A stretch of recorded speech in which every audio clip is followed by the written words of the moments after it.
Ողջույն, ես Հայկ Մկրտչյանն եմ։ Այսօր կխոսենք մի շատ կարևոր հանցատեսակի մասին, որի ընթացքում հանցագործները թիրախավորում են ձեր բանկային քարտերը։ Ընդ որում, նշանակություն չունի, թե կոնկրետ որ բանկին է պատկանում ձեր բանկային քարտը։ Այս հանցատեսակի ընթացքում հանցավորների հիմնական նպատակն է դառնում հավաքագրել ձեր բանկային քարտի ողջ տեղեկատվությունը։ Այսինքն, բանկային քարտի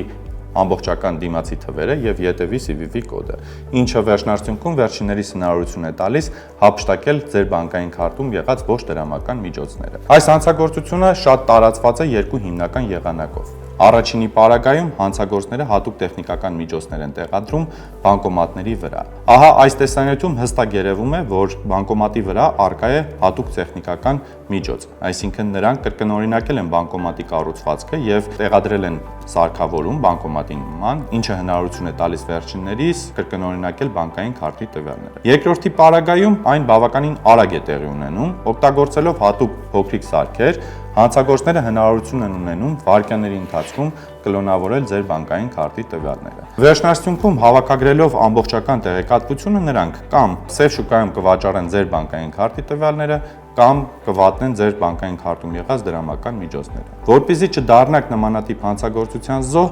անհրաժեշտ է, երբ օգտագործում եք օրինակ բանկոմատը եւ փորձում եք բանկոմատի միջոցով կանխիկացնել ձեր դրամական միջոցները, անհրաժեշտ է ստուգել բանկոմատը, համոզվելու համար, թե բանկոմատում արդյոք առկա են տեղադրված որևէ այլ սարքավորում։ Սրճարանում կամ որևէ առևտրի կենտրոնում, եթե դուք պատրաստվում եք վճարում իրականացնել բանկային քարտի միջոցով, ապա այդ վճարումը պետք է իրականացնեք անձամբ, այլ ոչ թե ձեր բանկային քարտը տրամադրեք այլ անձի, որպեսզի նա ձեր փոխարեն իրականացնի վճարումը։ Այս պարզ քայլերի հաջորդականությունը հնարավորինս կնվազեցնի ձեր հանցագործության զոհ դառնալու հնարավորությունը։ Եթե արդեն իսկ դարձել եք նման հանցագործության զոհ, ապա անհապաղ դիմեք ոստիկանություն։ Իսկ եթե ունեք ֆինանսական հափշտակություններով որևէ խորհրդատվության կարիք, ապա կարող եք զանգահարել Ներքին գործերի նախարարության կիբերհանցագործությունների վարչությունում գործող մասնագիտացված թեժ գծի հեռախոսահամարին։ Ձեզ հետ Հայկ Մկրտչյանն է, կհանդիպենք։